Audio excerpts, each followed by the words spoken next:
कुछ सिखों ने हिंदुओं को कुचलने का अभियान चलाया था। बाद में एक सूझबूझ संपन्न सिख ने कहा, पंजाब में सिख बहुमत में है, लेकिन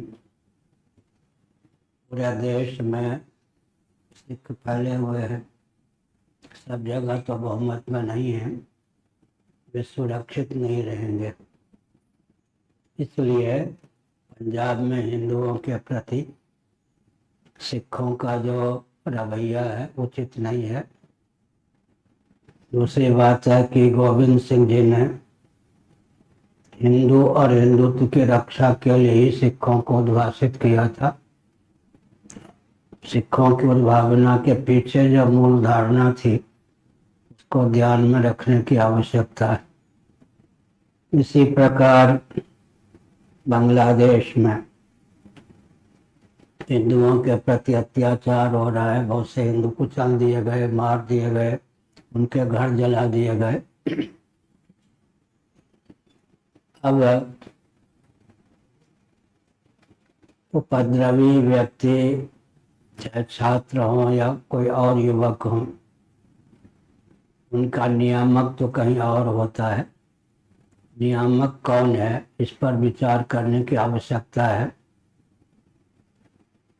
अगर हिंदुओं का धैर्य टूट गया तो मुस्लिम तंत्र के लिए बहुत घातक सिद्ध होगा।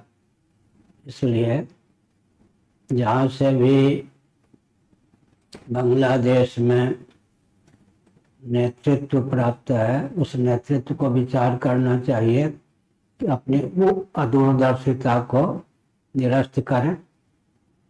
अन्यथा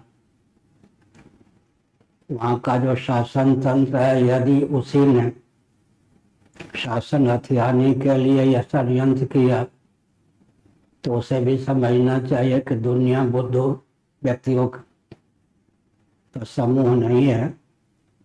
उसकी कूटनीति को लोग जानते हैं। पहले मारपीट करवाई, प्रधानमंत्री बन के बैठ गए। तो अदूरदर्शिता का परिचय दें। सबके पूर्वज सनातनी वैदिक और हिंदू ही थे। हिंदू सुरक्षित रहेंगे तो मुस्लिम, क्रिश्चियन, कम्युनिस्ट भी सुरक्षित रहेंगे। हिंदुओं को कुचलने का प्रयास किया गया तो कोई भी तंत्र सुरक्षित नहीं रहेगा। दूसरी बात यह है कि इस वैज्ञानिक युग में विज्ञान और वैज्ञानिकों की मान्यता पर ध्यान दें तो सृष्टि की संरचना आदि के जो प्रकल्प कुरान शरीफ या बाइबल में सन्निहित हैं वो तो टिकते नहीं। इसलिए विज्ञान और वैज्ञानिकों को भी लाखों वर्षों तक स्वस्थ दिशा देने की क्षमता सनातन वैदिक आर्य हिंदुओं के ग्रंथों में ही है।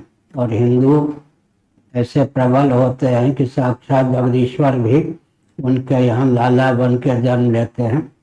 साक्षात जगदीश्वरी भी उनके यहाँ लाली बन के जन्म लेती हैं।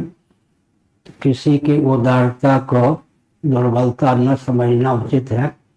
बांग्लादेश का मुस्लिम तंत्र सावधान, अन्याय न करें। हिंदुओं की त्योरी अगर चढ़ गई तो विप्लव हो जाएगा। इसलिए हिंदुओं के धैर्य की परीक्षा न लें। दूसरी बात, गुरु गोविंद सिंह के वचन पर ध्यान दें। मैं ऐसे बहादुर व्यक्तियों को तैयार करूंगा।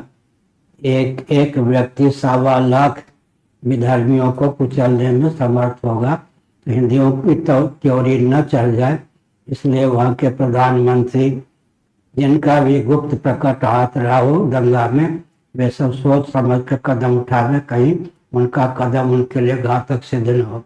मैं तो बहुत पहले से कह रहा हूँ, मैंने चुने वर्षों में बांग्लादेश भारत ही होगा, पाकिस्तान भारत ही होगा, बर्मा भी भारत ही होगा। जो जो क्षेत्र भारत से पृथक हुए सबकी हालत खराब। इसलिए हम उदाहरण देते हैं, कोई विशाल वट का वृक्ष है, उससे एक शाखा टूट जाए, विशाल वट तो जीवित रहता है लेकिन उसकी शोभा कुछ क्षीण हो जाती है।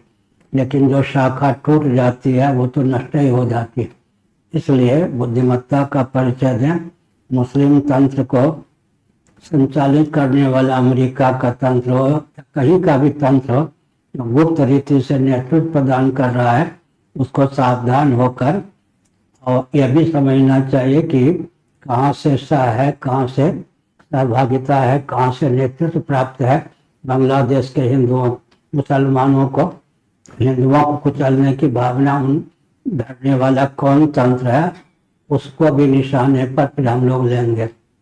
हम दंगा फैलाने वाले नहीं हैं, लेकिन हमारी थ्योरी चल जाती है तो विश्व में कोई शक्ति नहीं कि उसको शांत कर सके, फिर आर पार का काम होता ही है नारी।